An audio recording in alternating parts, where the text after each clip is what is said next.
असल में ये माध्यम का, स्कूल कॉलेज में माध्यम का प्रश्न जुड़ा हुआ है अंग्रेजी के उस स्थान से जो सारे देश में वो अपनाए हुए, और जो छोटी छोटी शाखाएं निकल पड़ती हैं इसमें से, जैसे तीसरे से अंग्रेजी पढ़ाई जाए न पढ़ाई जाए, ये सब मेरी दृष्टि में बिल्कुल गौण प्रश्न है। असली चीज है अंग्रेजी का हिंदुस्तान में क्या स्थान है और क्या होना चाहिए। तो आज अंग्रेजी हिंदुस्तान में रेल, तार, डाक, अदालत, सरकार, कॉलेज, विश्वविद्यालय सभी का माध्यम बनी हुई। ये एक विचित्र अवस्था है। मैं तो समझता हूं संसार में कोई भी ऐसा अभागा देश नहीं है, नया या पुराना, सभ्य या जंगली, जहां पर कोई भाषा जिसको जनता न समझती हो वो सार्वजनिक कामों की भाषा बनी हुई हो। पहले मैं सोचा करता था कि कुछ देशों में तो हो गई है, जो नए नए देश हैं या जिनकी पुरानी सभ्यता नहीं है, लेकिन फिर जब मैंने ज्यादा ध्यान दिया, जैसे घाना वगैरह में हो गई अंग्रेजी, तो वो तब हुई है जब घाना की अपनी भाषा को मार डाला है। अब वो वहां के नीग्रो लोग हैं, जैसी भी टूटी फूटी अंग्रेजी बोलते हैं ना, वो उनके घर में घुस गई है। तो पहले अंग्रेजी को जनता की चाहे टूटी फूटी भाषा की शक्ल में अंग्रेजी को स्थापना दे दी, तब वो वहां पे जाके सरकार की, तार की वगैरह की भाषा बनी। संभवतः कुछ छोटे मोटे देश निकले, ये ट्यूनिस जैसा, ट्यूनिशिया, जो उत्तर अफ्रीका का एक देश है, ज्यादा से ज्यादा 31 लाख की आबादी होगी, 40 लाख की हो, कि जहां कुछ काम फ्रांसीसी जबान में होता है, हालांकि उनकी अपनी जबान अरबी, वो भी सब काम नहीं, कुछ काम।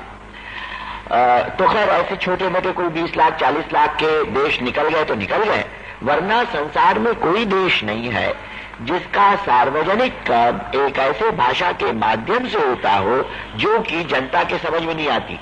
अब मैं विदेशी भी नहीं कह रहा हूं कि ये विदेशी भाषा, आमतौर से विदेशी भाषा कह के हम खत्म कर देते हैं बात को। तो असल में जो विदेशी है ये तो इसका दोष है ही, उससे ज्यादा बड़ा दोष ये है कि ये सामंती भाषा है, जनता के सिर्फ एक छोटे से हिस्से के समझ में आती है, वही उसका प्रयोग कर सकते हैं। तो एक सामंती भाषा को सार्वजनिक कामों का माध्यम बनाना असल में इसका एक ही तात्पर्य होता है, और तात्पर्य मान लो छोड़ दो, किसी के दिमाग में हम क्यों घुसने की कोशिश करें, परिणाम एक ही होता है, और वो ये कि 44 करोड़ में से कोई 40-50 लाख आदमी है जिनको एक औजार मिल जाता है बाकी 43 करोड़ के ऊपर शासन और शोषण करने का, इसके अलावा कुछ और है नहीं। अब इस संबंध में मैं आपको बताऊं कि ये जितने भी अंग्रेजी वाले हैं और उनके नेता प्रधानमंत्री, क्योंकि राजा जी को आप दोष मत देना, राजा जी तो केवल एक उसके सिपाही बने हुए, लेकिन सिपाही सालार तो प्रधानमंत्री साहब हैं। तो प्रधानमंत्री साहब ने बड़ी चतुराई से अंग्रेजी हटाने के प्रश्न को हिंदी की स्थापना के साथ जोड़ दिया, और पहले से एक गलतफहमी पैदा कर दी। जहां कहीं भी हिंदी नहीं है मातृभाषा, वहां पर हिंदी के खिलाफ एक जहर पैदा कर दिया। ये तो 15 बरस में सफल हो गए।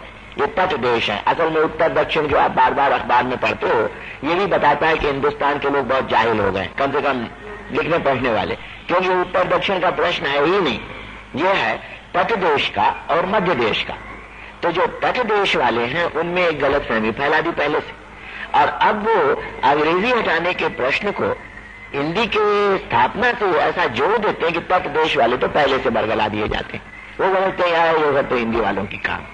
और जो मध्य देश वाले हैं उनमें फिर एक जबरदस्त प्रहार चलता है कि ये जो अंग्रेजी के हटाने वाले लोग हैं तो देश को तोड़ के रख देंगे, क्योंकि तट देश वाले नाराज हो रहे हैं, बंगाली मद्रासी नाराज हो रहे हैं, वो तो हिंदुस्तान से अलग हो जाएंगे, इसलिए अंग्रेजी को रखो। तो ऐसी कैंची चला रखी है, जैसे कैंची की 2 पत्ती होती है ना, तो इसी तरह से इस कैंची की भी 2 पत्ती, एक है तट देश वाली पत्ती, अंग्रेजी मत छोड़ो नहीं तो हिंदी की हुकूमत कायम हो जाएगी, और एक है मध्य देश की पत्ती, अंग्रेजी मत छोड़ो नहीं तो देश टूट जाएगा, बंगाली मद्रासी मराठी नाराज हो जाएंगे, देश से अलग हो जाएंगे। तो एक ऐसी कैंची चला दी है कि 1000 तरह से अपनी बात साफ कहो, लेकिन वो भ्रम इतना जबरदस्त है। और हिंदुस्तान के राजा लोग वही 50 लाख बड़े आदमी कि दिन रात ये भ्रम चलता रहता है। जैसे आज भी आपने वो भाषण पढ़ा होगा जिसमें प्रधानमंत्री ने कहा कि मिस्र में ये हो रहा है, इंग्लिस्तान में ये हो रहा है, यहां हो रहा है, वहां हो रहा है। अब कोई उनसे पूछे क्या इंग्लिस्तान का उच्च न्यायालय या अदालत या लोकसभा या विश्वविद्यालय या सरकारी दफ्तर हिंदी के माध्यम से चलते वहां तो अगर कोई आदमी ऐसी बात करेगा ये क्या कैसा पागल आया बोलने, ये क्या कह रहा है। वहां का कोई काम भी अंग्रेजी के माध्यम को छोड़ करके और किसी माध्यम से हो सकता है।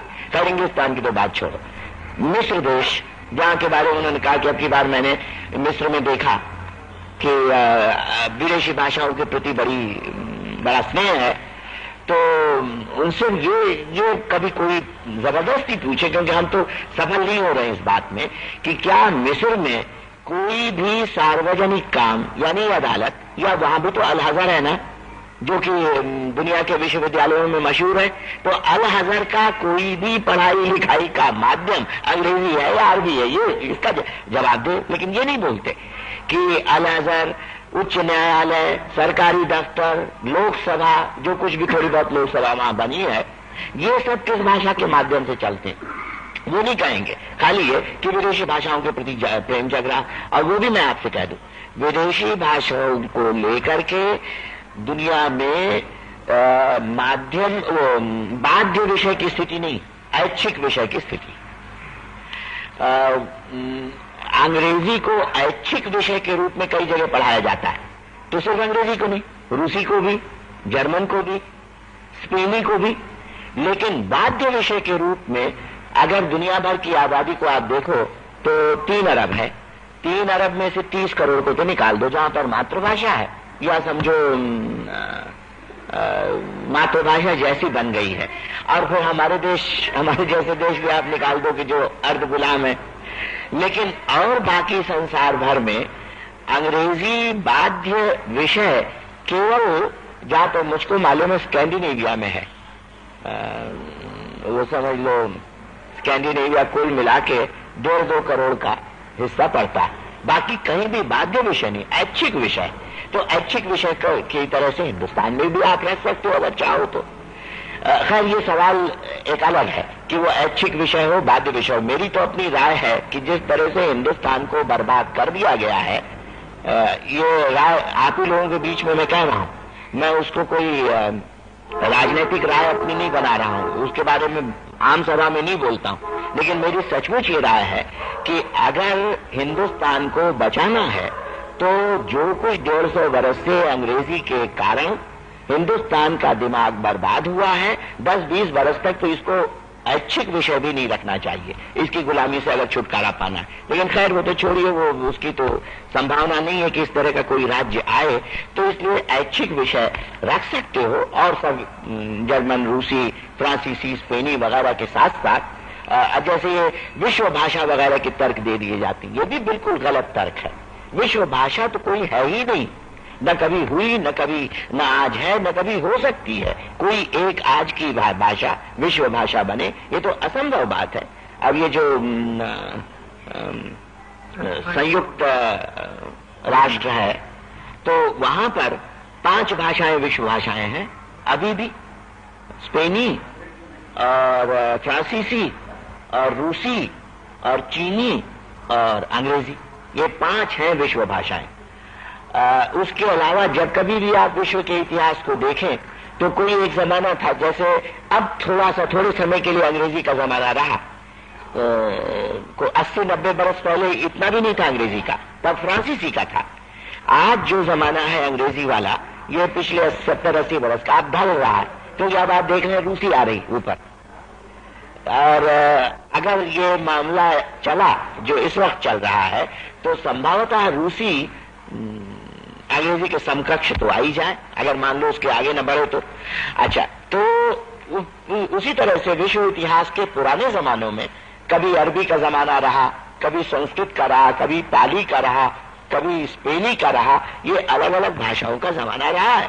तो ये सब तर्क फिजूल से चलाए जाते हैं। तो अब मुझे तो बिल्कुल साफ मालूम पड़ता है कि ये विशुद्ध राजनीति का प्रश्न आ पड़ा है और कैसे अंग्रेजी को हिंदुस्तान से हटाया जाए, और तो कुछ इसके पीछे है नहीं। इसको शिक्षा शास्त्री लोग जिनको जरा भी अपने देश से या जनता से प्रेम है, उनको तो मैदान में सबसे आगे आना चाहिए कि कैसे इस बोझे को हटाएं, क्योंकि आप जितना जानते होंगे अपने लड़कों के बारे में कि वो तो असंभव बात है। लड़का या लड़की विषय ज्ञान हासिल कर ही नहीं सकते, वो तो खाली लफाजी में फंस जाया करते हैं। अगर इतना जोर, इतना दबाव एक सामंती और परदेशी भाषा के ऊपर डाल दिया जाता है तो फिर बच्चों को विषय ज्ञान कहां से हो पाएगा। और सच पूछो तो इसको तर्क की तरह से रखो तो एक मैं मिसाल ही देकर के आपको बताऊं, शेक्सपियर है। शेक्सपियर पर हिंदुस्तान में जितनी पढ़ाई लिखाई हुई है उतनी इंग्लिस्तान को छोड़कर कहीं नहीं हुई। एक तो हमारी जनसंख्या ज्यादा, 150 बरस तक बस शेक्सपियर ही शेक्सपियर महाराज थे, और हर कॉलेज में शेक्सपियर को पढ़ाने वाला ही सबसे बड़ा प्रोफेसर था एक तरह से। और कितनी पीढ़ियों ने पढ़ाया, कितनी पीढ़ियों ने पढ़ा। क्या बात है कि शेक्सपियर के ऊपर एक टीकाकार हिंदुस्तान में नहीं पैदा हो पाया, एक नहीं हो पाया। 150 बरस की लगातार पढ़ाई के बावजूद, और जिस देश में कविता के प्रति काफी गंभीर स्नेह रहा हो, एक भी टीकाकार यहां नहीं हो पाया। इंग्लिस्तान में हुआ है, उसमें फ्रांस में हुआ, इंग्लिस्तान तो खैर होगा, फ्रांस में हुआ है जिसका जिक्र अंग्रेजों करना पड़ता है, जर्मनी में हुआ है। क्यों? क्योंकि जब कभी एक पराई भाषा को माध्यम बना लेते हैं, न सिर्फ समझने का बल्कि अभिव्यक्ति का, प्रकाश का, तो नतीजा ऐसा ही निकला करता। एक तो है समझने का कि हम कोई चीज समझना चाहते हैं, शेक्सपियर ने क्या लिखा है, एक तो समझ सकते हैं उनके अनुवाद से, ज्यादातर लोग अनुवाद से ही समझेंगे। लेकिन मान लो कोई बहुत ज्यादा पढ़ना चाहता है, विशेषज्ञ बनना चाहता है, तो सीधे उस भाषा से पढ़ेगा। जैसे समझ लो मार्क्स मूलर है, तो उसने वेदों को पढ़ना चाहा तो संस्कृत से पढ़ा। तो जो कोई भी खास विशेषज्ञ बनना चाहेगा तो जिस भाषा में जो चीज लिखी गई है उसी भाषा में उसको पढ़ेगा, समझने के लिए। लेकिन समझने के वहां मामला खत्म हो जाता है। फिर मार्क्स म्यूलर या और कोई आदमी जब उसके ऊपर अपने सोच विचार को करेंगे या उस सोच विचार को लिखेंगे या बोलेंगे तो अपनी भाषा में बोलेंगे ना। मार्क्स म्यूलर की अभिव्यक्ति थोड़ी होती है संस्कृत में, वो तो जर्मन में होती है। उसी तरह से जो शेक्सपियर के टीकाकार हैं फ्रांस में या जर्मनी में, वो अभिव्यक्ति या जर्मन वो अंग्रेजी में थोड़ी करते हैं, खाली वो पढ़ लेते हैं कि शेक्सपियर ने क्या लिखा, फिर लिखते हैं तो अपनी भाषा में ना, तभी वो इतने बड़े बड़े टीकाकार और लेखक होते हैं। हमारे यहाँ तो समझने का माध्यम और अभिव्यक्ति का माध्यम दोनों बना करके हिंदुस्तान के दिमाग को बिल्कुल कुचल दिया गया है। अब खैर इस प्रश्न को आप मुझसे न छेड़िएगा कि ऐसा क्यों किया गया, क्यों हिंदुस्तान के लोग इतने पतित हैं, और पतित के साथ साथ यानी जो अपना खुद का स्वार्थ नहीं जानते, उसको क्या कहेंगे मास्टर साहब, अपना खुद का स्वार्थ नहीं ज्ञानी है कि क्यों ऐसे हैं। तो उसको तो बड़ा लंबा किस्सा है, वो तो 1000, 1500, 2000 बरस का किस्सा है।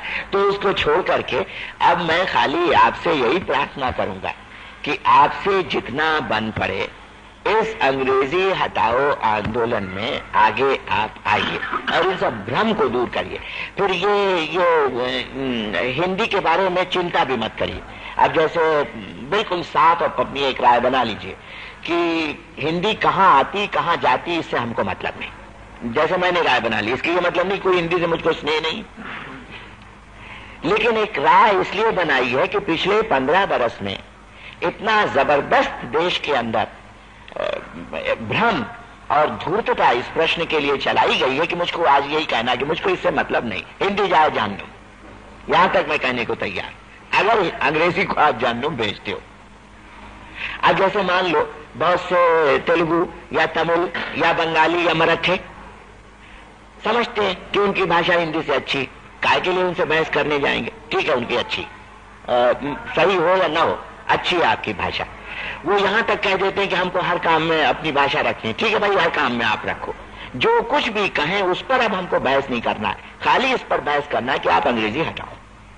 वैसे मेरी अपनी राय ये थी कि और अब भी है कि विश्वविद्यालय का माध्यम बीए तक तो वहां की अपनी भाषा होनी चाहिए। जो कोई इलाका बंगाल में हो तो बंगाली माध्यम, या जैसे मान लीजिए आंध्र प्रदेश है तो तेलुगु वगैरह हो, ये बीए तक। और बीए के बाद स्नातकोत्तर पढ़ाई में हिंदुस्तानी माध्यम हो जाना चाहिए, ये मेरी राय। जैसे अदालतों में तो इलाके की भाषा हो, छोटी अदालतें जितनी हैं, लेकिन उच्च न्यायालय में हिंदुस्तानी हो जानी चाहिए, ये मेरी राय थी और है। लेकिन क्योंकि आज इस राय को मानने वाले इन तट देशों में बहुत कम लोग मिलेंगे, और मान लो मिल भी जाए ज्यादा, लेकिन इस राय के बारे में भ्रम फैलाना इतना आसान है, इसलिए अब मैंने इसको कहना बंद कर दिया। अब मैं ये कहता हूं कि अगर आपकी इच्छा है तो आप अपने तेलुगु को और बंगाली को आखिर तक रखिए, उच्च न्यायालय में रखिए, एमए में रखिए, जहां आपकी इच्छा हो रखिए। यहां तक कि अगर वो कहते हैं कि हम और आगे ले जाना चाहते हैं, ठीक है आप ले जाइए, तो होगा क्या, लेके क्या करेंगे क्या? अगर मान लीजिए थोड़ी देर के लिए कि दिल्ली का जो केंद्र है वो बहुभाषी केंद्र बन जाता है, हिंदुस्तानी के साथ साथ और कई भाषाएं चिपक जाती हैं, जुड़ जाती हैं, तो उसमें अपना हर्ज क्या होता है? बहुत संभव है कि 5, 7, 10 बरस के बाद ये लोग खुद कहेंगे कि बस ठीक है हम अपना प्रयोग कर चुके, अब ये एक हिंदुस्तानी रखिए। जैसा कि मैं इस संबंध में अनुमान करता हूं। अगर न भी कहें, मान लो थोड़ी देर के लिए कि कुछ दिनों तक वो उसको और चलाना चाहते हैं, लेकिन इस एक और शब्द का मैं इस्तेमाल करूं, वो होड़ के साथ अस्तित्व में इतना भरोसा रहना चाहिए कि हिंदुस्तान में कोई न कोई एक भाषा हिंदुस्तान की भाषा होकर के ही रहेगी। तो अब उसके बारे में भय निकाल दीजिए कि हिंदुस्तान की एक भाषा कोई हो सकेगी या नहीं हो सकेगी, उस पर तो कुछ थोड़ा सा बहुत जबरदस्त एक इतना गहरा विश्वास बना लीजिए कि उसकी कोई चिंता करने की जरूरत है ही नहीं।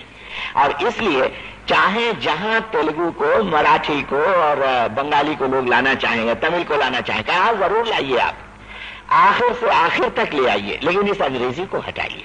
बस यही एक है। अब तो मैं ऐसा समझता हूं कि करीब करीब हमारी स्थिति वही हो गई, करीब करीब क्या, जो अंग्रेजी राज के संबंध में हो गई थी। आप तो ये जानते ही हो कि अंग्रेजी राज को रखने के लिए या नहीं मिटाने के लिए यही तर्क मिला करता था, कोई समझौता तो हो नहीं पा रहा है, हटाएं कैसे इसको? हिंदू मुसलमान नहीं एक हो रहे हैं, वो पार्टियां एक नहीं हो रही, मुस्लिम लीग कांग्रेस नहीं एक हो रही, बंगाल पंजाब का अलग मसला है, तो 50 मसले खड़े हो गए। और ये हिंदुस्तान की एक आदत है, कम से कम इधर के 1000-1500 किसी मसले को हम लोग हल नहीं किया करते जब तक सिर के ऊपर डंडा नहीं पड़ता। ये तो एक असंभव आदत हो गई है अपने देश की।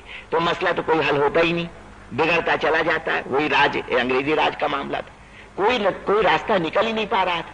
तब फिर आखिर में गांधी जी को यही कहना पड़ा ना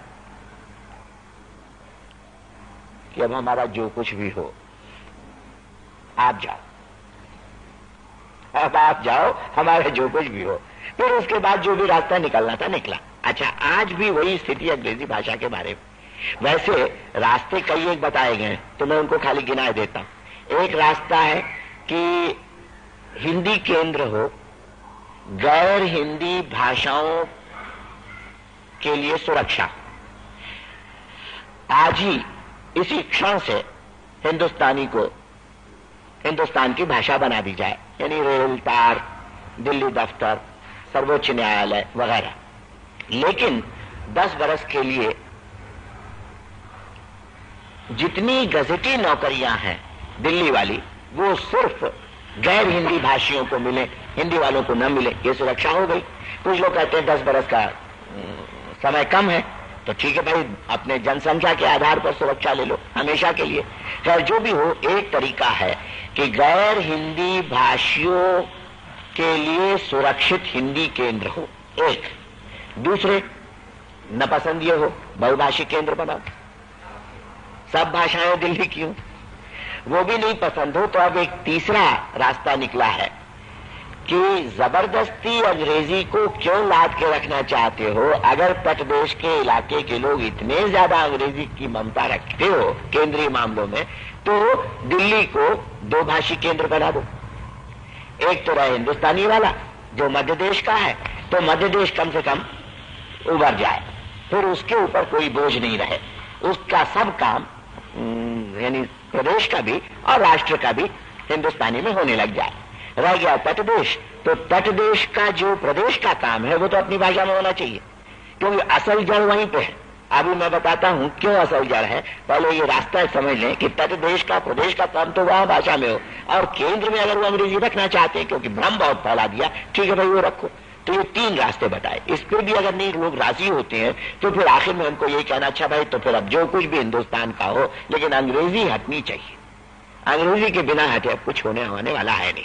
अच्छा, वो जो मैंने कहा कि प्रदेश में अपनी भाषा को करो, तो मैं निश्चित राय का हूं कि अगर तमिलनाडु में, वही एक उदाहरण लेता हूं, या बंगाल में, क्योंकि तमिलनाडु और बंगाल जहां तक कि वो उच्च वर्ग है उसकी दृष्टि से शायद सबसे इस अंग्रेजी वाले मामले में अंग्रेजी स्नेही या अंग्रेजी परस्त इलाके हैं। तो उनके लिए मैं ये कहूंगा कि अगर प्रदेश का सारा कामकाज तमिल में अथवा बंगाली में चलने लगे, तो बहुत कम समय के अंदर, 2-4 वर्ष के अंदर अंदर खुद वहां से एक जबरदस्त आवाज उठेगी कि अब अंग्रेजी को खत्म करो और हिंदुस्तानी लाओ। ऐसा मेरा अनुमान है, क्योंकि वो जो बंगाल और तमिलनाडु के लोग देखेंगे कि जिस इलाके से अंग्रेजी बिल्कुल चली गई है, वहां ज्ञान अथवा विज्ञान अथवा खेती कारखाने का सुधार हो रहा है। क्योंकि ये तो मेरा निश्चित मत है कि जहां अंग्रेजी गई वहां विषय का ज्ञान बढ़ेगा, और जिसके मतलब वो उद्योग धंधे भी अच्छे सुधरेंगे, तो उसको देख करके इनको लालच बढ़ेगी। तो अब असल में यही प्रश्न है आपके सामने, और खास तौर से जब ये हैदराबाद में सम्मेलन हो रहा है, तो इसमें आप इन सब तर्क को एक जितना ज्यादा फैला सकें, क्योंकि आपके माध्यम से जितना फैल सकता है उतना किसी के माध्यम से फैल ही नहीं सकता है। और खास तौर से जो FA के या 10वें दर्जे के लड़के लड़कियां, उनमें उसके अलावा जो उर्दू के स्कूल है, क्योंकि उर्दू वालों में गलत फहमी फैली हुई है कि ये तो वही संस्कृत निष्ठ हिंदी के लोग हैं, अंग्रेजी हटाने का मतलब उस हिंदी को लाना। तो उनमें भी ये बात फैलनी चाहिए कि उर्दू हिंदी तो एक ही भाषा की दो शैलियां हैं। अब मैं अपनी राय रखता हूं कि अगले 30, 40 या 25, 20 बरस में आखिर को इसका कोई न कोई रास्ता निकलेगा, और मैं जहां तक समझता हूं कि अपनी एक भाषा जो चालू भाषा है वो रहेगी, जिससे कि दोनों को संतोष हो जाएगा। लेकिन हर हालत में अंग्रेजी हटाने को इस प्रश्न के साथ जोड़ना नहीं चाहिए। इस आंदोलन में तो सभी तरह के लोग आएंगे, ऐसे भी हो जो समझिए फारसी या अरबी निष्ठ है, ऐसे भी हैं जो संस्कृत निष्ठ है। एक दफे इस अंग्रेजी को तो खत्म करके छोड़े, और फिर ये दूसरे प्रश्न अपने अपने हिसाब से, अपने अपने तर्क और दबाव से हल होते रहेंगे। तो मुझे आपसे इस वक्त इतना ही कहना है। मैं बहुत जोर से कहना चाहूंगा कि आप अपना कोई सुधार कर ही नहीं सकते, असंभव है जब तक कि देश का सुधार नहीं होता। ये बिल्कुल असंभव बात है। यही बात मेरी डॉक्टर पुटप्पा से हुई थी, वो मैसूर विश्वविद्यालय के वाइस चांसलर रह चुके। उन्होंने मुझको बताया कि देखो, मैंने कोशिश किया था कि कर्नाटक के कॉलेजों में दोनों भाषाएं माध्यम हो जाए, कन्नड़ और अंग्रेजी, लेकिन तुम्हारे विद्यार्थियों ने स्वेच्छा से अंग्रेजी को ज्यादा अपनाया, कन्नड़ को नहीं अपनाया। तो मैंने कहा डॉक्टर पुटप्पा, आप इस मामले को समझिए कि ये क्या है। ये कॉलेज और विश्वविद्यालय का मामला नहीं।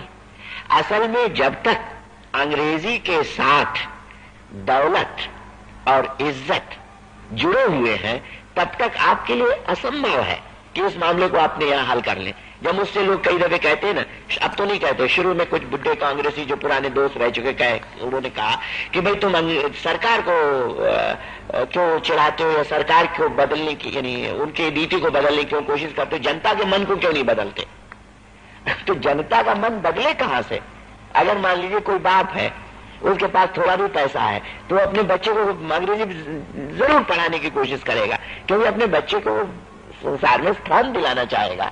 इसलिए जब तक अंग्रेजी के साथ वो स्थान जुड़ा हुआ है, मेरा आप उस बात से ये कोशिश करवाना कि तुम अपने बच्चे को अंग्रेजी मत पढ़ाओ, तो बिल्कुल फिजूल बात है। तो ऊपर से ऐसे कानून और नियम बनने चाहिए कि जिससे इज्जत और पैसा ये दोनों अंग्रेजी से अलग कर दिए जाएं, तब जाके आप ये सब प्रश्न हल कर पाएंगे। ये पाठ्य पुस्तकें किस दर्जे से पढ़ाई लिखाई हो, माध्यम वगैरह, ये सब स्वेच्छा वाला प्रश्न है नहीं, ये तो सिर्फ इज्जत और पैसे वाला सवाल है।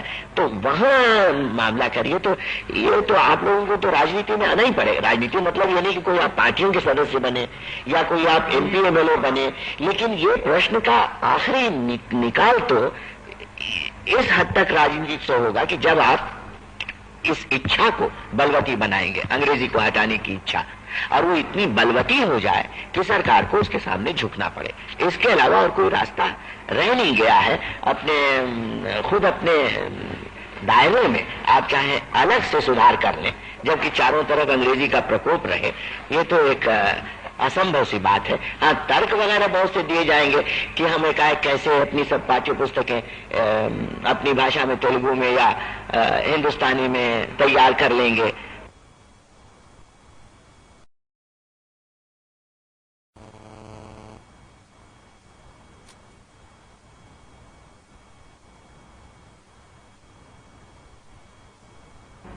असल में जब तक अंग्रेजी के साथ दौलत और इज्जत जुड़े हुए हैं, तब तक आपके लिए असंभव है कि इस मामले को आपने यहां हल कर लें। जब मुझसे लोग कई दफे कहते हैं ना, अब तो नहीं कहते, शुरू में कुछ बुढ़े कांग्रेसी जो पुराने दोस्त रह चुके कहे, उन्होंने कहा कि भाई तुम सरकार को क्यों चिढ़ाते हो, या सरकार को बदलने की, यानी उनकी नीति को बदलने की क्यों कोशिश करते हो, जनता के मन को क्यों नहीं बदलते?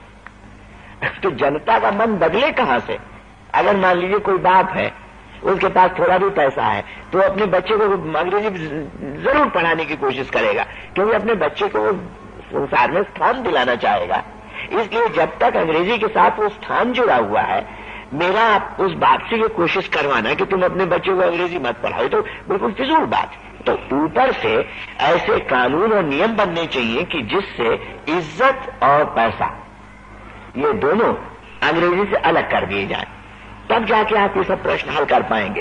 ये पाठ्य पुस्तकें किस दर्जे से पढ़ाई लिखाई हो, माध्यम वगैरह, ये सब स्वेच्छा वाला प्रश्न है नहीं, ये तो सिर्फ इज्जत और पैसे वाला सवाल है। तो वहां मामला करिए। तो ये तो आप लोगों को तो राजनीति में आना ही पड़ेगा। राजनीति मतलब ये नहीं कि कोई आप पार्टियों के सदस्य बने या कोई आप MP MLA बने, लेकिन ये प्रश्न का आखिरी निकाल तो इस हद तक राजनीति से होगा कि जब आप इस इच्छा को बलवती बनाएंगे, अंग्रेजी को हटाने की इच्छा, और वो इतनी बलवती हो जाए कि सरकार को उसके सामने झुकना पड़े। इसके अलावा और कोई रास्ता रह नहीं गया है। खुद अपने दायरे में आप चाहे अलग से सुधार कर लें, जबकि चारों तरफ अंग्रेजी का प्रकोप रहे, ये तो एक असंभव सी बात है। हाँ, तर्क वगैरह बहुत से दिए जाएंगे कि हम एकाएक कैसे अपनी सब पाठ्य पुस्तकें अपनी भाषा में, तेलुगु में या हिंदुस्तानी में तैयार कर लेंगे, कहां से विषय ज्ञान हो पाएगा। ये सब भी फिजूल तर्क है। एक तो पुस्तकें हैं, दूसरे अगर नहीं भी हैं तो उनको 2-3 महीने में तैयार किया जा सकता है। कोई 60-70 हजार प्रोफेसर हैं कॉलेजों के। आप लोग तो जानते हैं, अगर मान लीजिए एक नियम बना दिया जाए कि एक छुट्टी में एक पुस्तक का अनुवाद करके लाओ, और जो नहीं आएगा वो तो दूसरे मास्टर साहब रखे जाएंगे, तो ये पुस्तकें तो एकदम से तैयार हो सकती। अच्छा, तीसरी बात ये कि अगर मान लो शुरू में पुस्तकें कुछ इधर उधर की थोड़ी बहुत कमजोर होती है, तो आखिर तो रद्दा लगते ही तो ठीक होता है। जैसे जब हम लोगों ने विलायती कपड़े का बहिष्कार हिंदुस्तान में किया था, तो शुरू में लोग कहते थे ना, न सिर्फ खादी बल्कि हिंदुस्तान के मिलों का कपड़ा कि ये तो खुरखुरा है, ये तो छिलता है, ये है वो है, 50 बातें कहते थे, लेकिन फिर वो अपने आप सुधार हो ही गया। तो मान लो कोई ऐसा भी सवाल है तो वो प्रयोग होते होते अपनी भाषा का सुधार होगा। तो मैं तो मास्टर साहब आपसे यही प्रार्थना करूंगा कि अब ये प्रश्न बिल्कुल ही उस स्तर का रहा ही नहीं कि आप अपने दायरे में क्या और कितना सुधार कर सकते हैं, अपने लड़कों को कितना इस रास्ते पर ला सकते हैं। लड़का भी बेचारा क्या करेगा, कितनी जबरदस्त बेईमानी भी हुई, सच पूछो तो, इस भाषा के प्रश्न पर कि कि प्राथमिक स्कूल जो जनता के थे वहां से तो अंग्रेजी हटा दी गई। अब ये तीसरे दर्जे की जो भूख है, ये आप ये समझ लीजिएगा, ये साधारण जनता की भी हो गई अंग्रेजी के लिए। उसका कारण मैं बता देता हूं किस बेईमानी से ये सब किया गया है कि साधारण जनता के स्कूलों से तो अंग्रेजी हटा दी गई, कहीं छठे दर्जे से, कहीं छठे दर्जे तक, कहीं 8वें तक, कहीं 7वें तक। लेकिन जो विशिष्ट जनता थी, वो 50 लाख बड़े लोग थे, उनके बच्चों के लिए तो दूसरे स्कूल रहे ना, जहां वो अपने बच्चों को पढ़ाते थे अंग्रेजी या अंग्रेजी के माध्यम से। तो हिंदुस्तान की साधारण जनता के दिमाग में बात ऐसी, ये देखो ये बड़े लोग तो अपने बच्चों को तो पढ़ा लेते हैं अंग्रेजी वाले स्कूल में, और हमारे बच्चे अंग्रेजी से अलग रह जाते हैं। तो वो भूख यहां भी पैदा कर दी कि तुम भी अंग्रेजी पढ़ो। हालांकि वो भूख पूरी नहीं होगी, वो बेचारे क्या अंग्रेजी पढ़ पाएंगे। तो ये कितना एक चालाक स्थिति पैदा की है तीसरे दर्जे वाली भी आप देखोगे कि अलग अलग स्कूल कायम करके। अब उसमें तो बिल्कुल निश्चित हम लोगों की राय है कि प्राथमिक शिक्षा में 2 तरह के स्कूल होने ही नहीं चाहिए। तीसरे दर्जे वाली भी आप देखोगे कि अलग अलग स्कूल कायम करके। अब उसमें तो बिल्कुल निश्चित हम लोगों की राय है कि प्राथमिक शिक्षा में 2 तरह के स्कूल होने ही नहीं चाहिए। ये पादरियों के स्कूल या विशेष स्कूल या पब्लिक स्कूल ये जितने हैं, ये बिल्कुल कानून से बंद कर देने चाहिए। और जितने प्राथमिक स्कूल हैं वो सबके सारा, जैसे कन्या पाठशाला ये है ना, तो बद्री विशाल अपने बच्चों को भेज नहीं पाए और किसी स्कूल में, जबरदस्ती उनको यहीं पे भेजना पड़े। ये है असल में नीति, तब जाके चलेगी। तो कई दफे मुझसे लोग पूछते कि तुम इतनी लंबी चौड़ी बात करते हो, इनको क्यों नहीं बदलते हो पहले। ये बिल्कुल व्यर्थ का सवाल है, ये कोई राजनीति का सवाल नहीं हुआ, ये तो एक वो साधु मठ और वैसा सवाल है कि इनको बदलो। अब मैं इनको क्या बदलूं, क्योंकि इनके बच्चे खाली इनके बच्चे तो नहीं है ना, उनके पिता है, दादा है, माँ है, चाची है, ताऊ है, न जाने कितने लोग होते हैं। अकेले इनकी जिम्मेदारी नहीं। दूसरी बात ये होती है कि अगर मान लो इनकी अकेले जिम्मेदारी हो तो सारे संसार में आपने चारों तरफ एक वातावरण रहता है, तो अकेले आदमी से ये आशा करना कि वो उसको खत्म कर देगा, ये तो संभव नहीं है ना। वो तो तभी खत्म हो सकता है जब कानून के माध्यम से सबके लिए खत्म किया जाता है, उनके लिए भी खत्म हो जाता है। तो ये इस तर्क को भी जरा ध्यान में रखना, क्योंकि मैं जानता हूं कि कानाफूसी ये सब बहुत चलती है। इन सब चीजों के बारे में बिल्कुल दिमाग साफ कर लेना चाहिए। ये बिल्कुल निश्चित तरीका है कि जब तक हम हिंदुस्तान के विशिष्ट स्कूलों को कम से कम प्राथमिक स्तर पर खत्म नहीं कर देंगे, तब तक इस प्रश्न का कोई हल नहीं है। और फिर उसके बाद आप अपना मजे में शिक्षा में अभी भी है, शिक्षा ही चलाइए, लेकिन इस एक मामले को कि शिक्षा में माध्यम के स्वरूप से और बाध्य विषय की तरह से अंग्रेजी को हटाने के लिए हमें अब मैदान में उतरना है। ये है मेरी राय। अगर आप इसके ऊपर सोच विचार करें तो बड़ा अच्छा है कि मैदान में उतरना, इसका मतलब कि जेल वगैरह जाए। तो जेल को तो अपने कम से कम अगले 2-3 साल के लिए हमारे अपने आदमियों के लिए भी बहुत खराब समझता। जो लोग कुछ करना धरना नहीं चाहते वो इस वक्त सत्याग्रह की बात सोचते हैं। ये एक निश्चित बात है। 10, 5, 20, 50 आदमियों को बार बार जाके कानून तोड़ने और जेल जाने से क्या उसमें होता हुआ था। अब जैसे हमारी कुछ आदमी, ये 1965 का विधेयक आ रहा है ना, उसको लेकर से तो हम सत्याग्रह करेंगे। अरे क्या सत्याग्रह करोगे, जब कभी सत्याग्रह करते हो तुम्हारे 10-20 तो चले जाते हैं, कुछ हुआ जाता है, उससे क्या नतीजा निकलेगा। वहां पे 2-3 लाख आदमी पहुंचे, लोग सभा को घेर करके बैठ जाएं, पुलिस कहे कि हटो तो नहीं हटे, बैठे रह जाएं। ऐसी स्थिति तो पैदा करके वहां पर जाओ, दिल्ली या उसके आसपास के इलाके में लोगों को तैयार करो, या अपने यहां से भी ले जाओ, 1000, 500, 100 जितने भी जा सकते हो। तो ये आप समझ लेना कि मैं कोई जेल वेल की बात नहीं कर रहा हूं, उसको तो इस वक्त मैं पाप समझता हूं, साफ बात है। व्यक्तिगत वगैरह वो छोड़ दीजिए, कभी कोई तात्कालिक बात हो जाए या तात्कालिक व्यक्तिगत सत्याग्रह करना हुआ, वो एक अलग चीज है। लेकिन सामूहिक प्रश्न में संगठन के तौर पर प्रस्ताव पास करके सर जेल फेल तो वो बुरी चीज है।